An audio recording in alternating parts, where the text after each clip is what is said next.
Did you happen to watch 90 Day Fiancé The Other Way on Sunday night?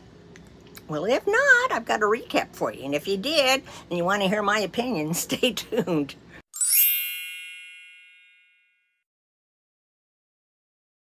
Hi, Grandma Bev here from Life with Grandma Bev, and welcome back to my channel for my second video on 90 Day Fiancé The Other Way. I kind of like doing these because I can really just sit and talk and stuff, you know. Now, one thing, remember, allergy season is, these are my opinions, my interpretations, totally me, okay? So don't go jumping down my throat. So, it was interesting. It was entertaining and educational. Learned some things I didn't know. So, let's get started. I've got my my printout of the recap, so I'll be referring to it because I've watched it twice, but I still the memories. Yeah. So we're going to start with Jen and Rishi. Hard to do my S's. Rishi with this mouth piece. Getting old. So, if you remember, last week Jen found out that Rishi family had been looking for a wife for Rishi, and he hadn't told her. So she was really upset. You know, well, look at where she's at. That's what they do. That's their custom. You should know. Anyway, so we start out with her still being mad at him. And the scene's open where she's in a Bollywood Zumba class. And she's jumping around. Ha! Ha! Ha! You know, looks fun. But the guy who's leading the Rumba class is a friend of hers from when she had been there before, like over 2 years ago, because, you know, once the pandemic hit, she couldn't go see Richie again. So they've been engaged for 2 years. That's why she's upset, because they've been engaged for 2 years. His parents have been looking for 2 years. Okay, and his name is Deer, or Dare, D-H-E-E-R. And this guy told her that he's kind of making a fool of her if he's not telling his family that she's a very insecure person and she needs to get the answers she deserves. So, the next time we see them, they're gonna fly a kite. I guess there's a day that families go out and they fly kites during the kite festival. And Rishi was suggesting that she move to his house to understand, his house meaning the whole family house, his family culture, and what is expected from an Indian wife, Indian. He took her to his friend Surendra, sounds like he's saying Surendra's house, to learn the duties of a bride. So here's Kim, what's she, in her 30s or so, 40s, I don't remember. And of course, she's being a good sport though, dressing like they do. And she put the scarf on her head, and and the wife of this guy who they went to visit is showing her how to clean. You know, how like she doesn't know. And they're telling her what's going to be expected of her, what the wives do. The wives do all the cleaning. They get up at 4 a.m. to make tea for the whole family. Now, my dad, that 2 of her friends or relatives or whatever are in the kitchen with them. And Rishi's hanging in the doorway. And Jen says, "Oh, why don't you come in here?" He can't. If there's a group of women together, the man is not supposed to enter the room. Okay. Their customs. So, they're showing her how to, you know, scrub things and wash things, and it ends with her saying, "I don't have 2 master's degrees, so I can go be a maid for your family." It's like, you go, girl. And I think that was it. Yeah, that was it for those 2. But this gal, she can really put on, I don't know if you call it like a resting bitch face or what, but she really puts on the, you know, face. look very attractive. And I wouldn't want her mad at me, so don't watch this, okay? All right, now we have the Chris and Jamie. Now, 3 days after her arrival in Columbia, Chris went furniture shopping with Jamie, and they couldn't agree on which couch or chairs were the best. So Chris made herself comfortable on a showroom bed and decides to drop a new bombshell on Jamie. Remember, Chris is the older gal, and after she got there the first day, they went shopping for some meds for her because she's got a lot of health issues. And they also, I don't know if I already mentioned this last time, they went to a shop because Chris wanted to get this humongous knife because to protect them. And she's going like this in the store, and Jamie's looking at her like, what am I getting myself into? And Chris is the one, who, well, tends to be more of a tomboyish type guy. So, the bombshell is that she might have to fly back to Alabama in 1 week because she was served papers to go to court in order to prosecute the man who stole her rare motorcycle. Chris and Jamie would have to change their wedding date.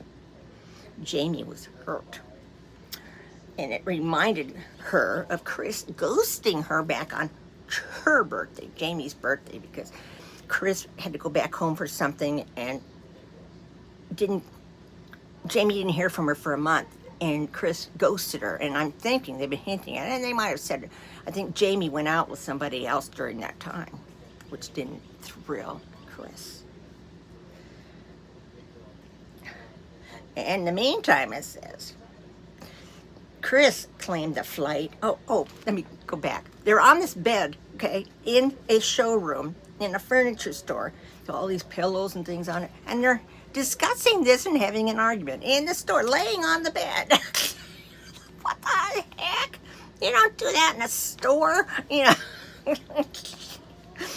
Anyway, Chris claimed that the fight and riding on rough roads was making her neck pain worse and worse. Now remember, Chris, she'd had an accident or something where a couple of her vertebrae up in the top here had gotten screwed up, and she needs to have surgery, but it'd be a long time recuperating and all that, so she's just been putting up with some of the pain and stuff. We've all been there. At least I have. Not in my neck, lower back. So on their way to the flea market to look for some junk, she's in the back seat, and due to her discomfort, she's laying down on Jamie's lap, and they get to the flea market, and she can't even get out of the car.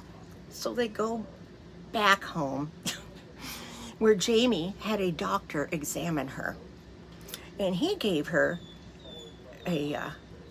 some kind of I got this stapled, an injection that was supposed to help with her pain. And of course, Jamie's still worried about if Chris has to have an operation in Alabama, and worried about how long a time she'd have to be there recuperating. It might hurt their relationship. Remember, there's some years between them. Jamie is, what is she, in her 20s, early 30s, and Chris is older. I mean, Chris has a couple of old adult kids. So, next we will move on. 90 Day, I know it's 90 Day, do you? Okay, Debbie and Usama. Now, this is an interesting couple to me. She finally lands in Morocco, okay? Where she was greeted by Usama. Why would anybody name their kid Osama or anything sounding like Osama after the bombing or, the 9/11 episode? I mean, yeah, I know it happened in the States, but still, it kind of gives a kind of a negative connotation here in the name. Anyway, she keeps thinking about how her son, Julian, who I said, was a cop, planted seeds of doubt about Osama in Debbie's mind. She hopes to get married to him within a month. she tells him, "You're my strange beautiful," as he presented her with a rose. Now remember, he's in his, I think his early 30s, she's in her 60s. Or he's 24, she's in her 60s. He says, "An angel that comes from the heavens to Morocco to save him." He took Debbie to Rabat as she looked forward to starting her happily ever after. So they didn't show a lot of them. Just, Googling at each other. And I don't know, I'm not sure about him. I agree with her son, I'm not sure. And from the previews for next week, I think we're going to find out a little more. Plus his teeth are all...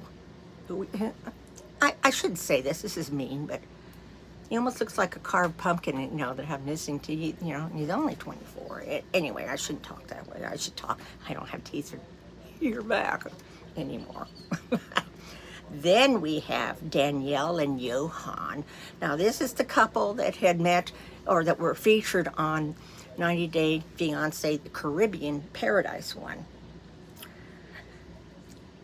She's still upset about what she calls the half story about one of his ex-girlfriends who got pregnant and had an abortion.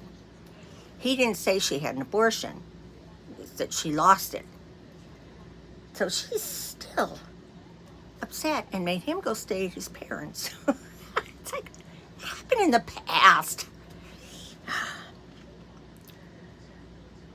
He returned to her room the next day to tell her that he initially thought the gal had a miscarriage and that he was really upset for him because he really wanted a baby. See, now this Danielle is 46 and she's trying to get pregnant. And of course, he's young. Because he wants to have kids, right? We know how that goes, right, ladies? So, Danielle made Johan realize that clearer communication would help their marriage, because they're already married. He agreed, but wasn't able to convince Danielle that he was capable of having a mature relationship. Regardless, Danielle and Johan kissed and made up. Okay. Now here comes the fun couple. Gabriel and Isabel. Okay, remember I told you Gabriel is a trans man. So they visited a plastic surgeon because Gabe wants to have, he's had his bottom done, but he wants to get the top done, the boob part. Now, he doesn't look like he needs it. He takes his shirt off, he looks great. Better than a lot of men I see. But he feels that, he doesn't want his boobies anymore, as he calls them, because he feels the nipples are down too low and, that kind of stuff. So the doctor, he said the doctor he went to in Florida wasn't convinced he was a trans man. He had to prove it to the doctor by showing him. And so he got upset and left. He just didn't like that doctor. I don't blame him. I mean, he doesn't have to prove. Anyway, I mean, if he wanted to have a breast reduction, would he quiz him? If he was a female? No. Anyway, he has scars, like on his legs from when he had, do they have it? Okay, phalloplasty is what they call it. So, Isabel says, she finds that Gabe is attractive the way he is. He doesn't need anything else done. He doesn't need to get it done. And she's there with him to help support her partner and to be an interpreter in case they need it. But Gabe speaks the language pretty well. After all, she says it's Gabriel's body and choice. He spoke and described to us about getting a complicated ALT phalloplasty, which required 3 painful surgeries. Now, this was very interesting because, let's see, I didn't print anything more. I'll just kind of wing it. Because he was describing, I guess there's 2 different surgery ways, and talks about how how it works, which was very interesting, I thought. Anyway, he's happy with the way he's turned out. There's one procedure you can have done where something's like you can blow up. I mean, kind of pump it up to make it erect. Or there's the way he had it done, I guess, where it's like a pipe cleaner. A pipe cleaner can be changed positions. So it never really goes down and lays flat, it sounds to me. So he's always got kind of a mini heart on. Anyway, she told him she doesn't think he needs to do anything more down there, because the doctor asked if he wanted to have the other things done. And he says, nah, she's happy. She's totally pleased. And he was describing what comes out.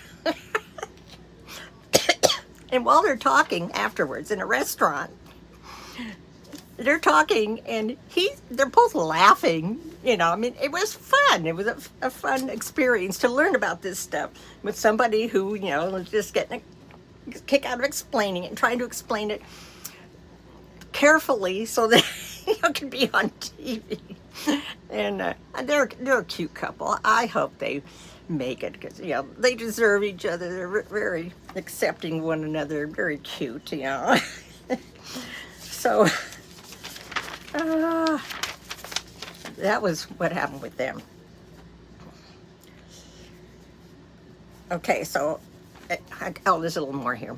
He was worried about the scarring and complications that might come with the surgery of, having his boobs removed, because he's got such deep scarring from when he had the bottom surgery. They refer to it as the top and the bottom.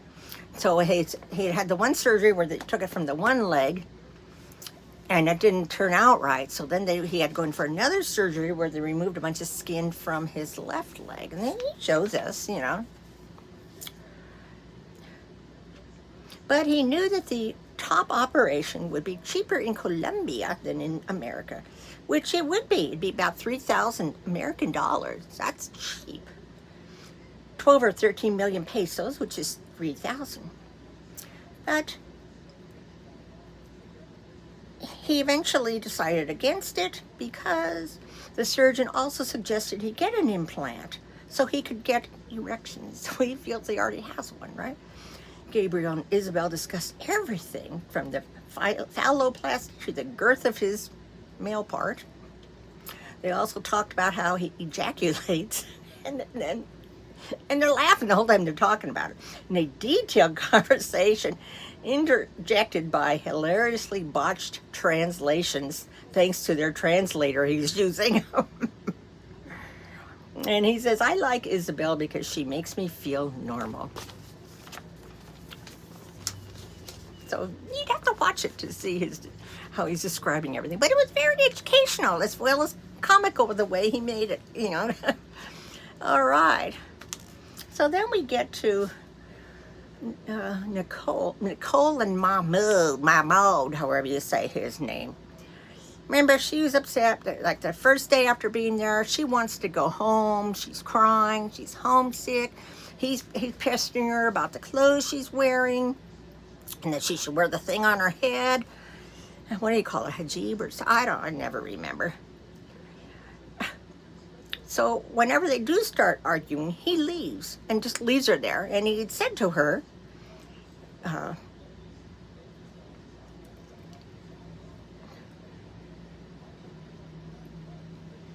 okay, she had to stay alone in the house with nothing to do while Mahmoud was away at work. He was taking Nicole to his uncle's house to discuss a potential business idea she had about starting her own clothing business with garments that she actually likes. Those clothes would be modest. So while visiting his uncle, she refused to wear her hair. Okay, it is a hijab, H-I-J-A-B, as doing so makes her feel hot and uncomfortable. Poor baby girl. Nicole told him about her wearing short sleeves in America, which offended him immensely. He felt betrayed since he didn't know anything about that. I think we not can be together. he said, while storming out of the house crying when they're back at, at the family home. So Nicole thought he wanted her to leave. So she starts packing. She's the one I said that comes across as being a little spoiled. And even though she's been in that country several times, she does not want to conform to their customs. So I say, then don't go live there, let alone marry someone there. Jeez. So he returns, revealing that he tends to walk away from arguments with her, usually to calm down. He didn't think Nicole loved him anymore. She says, I came all this way, you think I don't want you? I sold everything I had to come here, right? To move to Egypt, which she felt was a pretty big gesture of love. Oh, that's the end of my notes. Anyway, they didn't really solve anything. She's not going to start dressing like that. She's not going to cover her head. Like I say, I don't show much hope for these guys. They've already split up once, and she went back to the States. Now she's come back to try to repair things, and they're still not, nothing's changed. That's a mouthful. 20 minutes of beep, beep, beep, beep. So, what do you think? I mean, that's who they showed this time. I'm anxious to see next week to see what happens with Debbie and her young man. So, excuse me, allergy season here in Arizona. Woo. So please comment below, share, like, subscribe, and make any suggestions as to how you'd like to see me do these videos, if you think I should do them differently, or what do you want to actually hear about. Then anything you can say, I'm open to hearing. Just don't make it mean. So I hope you're all having a terrific week. I love you all. Bye.